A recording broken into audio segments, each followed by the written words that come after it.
भगवान बुद्ध के 10 बड़े उपदेश जो आपका जीवन बदल के रख देंगे। एक, दूसरों का बुरा न करें, अपनी प्राण रक्षा के लिए भी जानबूझकर किसी प्राणी का वध न करें। जहां मन हिंसा से मुड़ता है वहां दुख अवश्य ही शांत हो जाता है। 2, सत्य के बारे में 3 चीजें ज्यादा देर तक छुपी नहीं रह सकती। वे हैं सूर्य, चंद्रमा और सत्य। जिस तरह सूर्य रोज प्रत्यक्ष दिखाई देता है, चंद्रमा भी दिखाई देता है, उसी तरह सत्य कभी न कभी सामने आ ही जाता है। असत्य को अपने आचरण में ना उतारें, उससे दूर रहने में ही मनुष्य की भलाई है। 3, जीवन का उद्देश्य सही रखें। जीवन में किसी उद्देश्य या लक्ष्य तक पहुंचने से ज्यादा महत्वपूर्ण उस यात्रा को अच्छे से संपन्न करना होता है।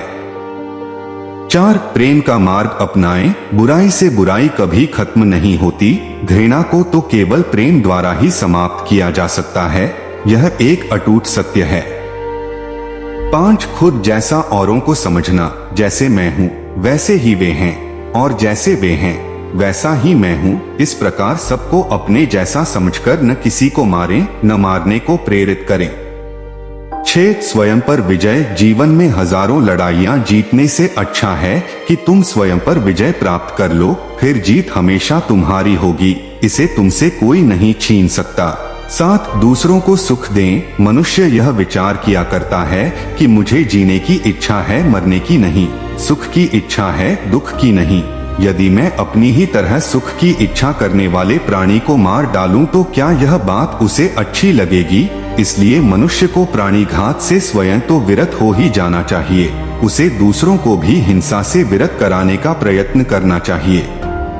8, वैरभाव न रखें। वैरियों के प्रति वैर रहित होकर हम कैसा आनंदमय जीवन बिता रहे हैं। वैरी मनुष्यों के बीच अवैरी होकर विहार कर रहे हैं। 9, पशु हिंसा से बचें। पहले 3 ही रोग थे, इच्छा, क्षुधा और बुढ़ापा। पशु हिंसा के बढ़ते बढ़ते वे 98वें हो गए। ये याजक, ये पुरोहित निर्दोष पशुओं का वध कराते हैं, धर्म का ध्वंस करते हैं। यज्ञ के नाम पर की गई यह पशु हिंसा निश्चय ही निंदित और नीच कर्म है। प्राचीन पंडितों ने ऐसे याजकों की निंदा की है। 10, चर्म धारण न करें। भगवान बोले, भिक्षुओं, महाचर्मों को, सिंह, बाघ और चीते के चर्म को नहीं धारण करना चाहिए। जो धारण करे उसे दुक्कट दुष्कृत का दोष होता है। और ऐसे ही वीडियो के लिए हमारे चैनल को सब्सक्राइब करें। नमो बुद्धाय।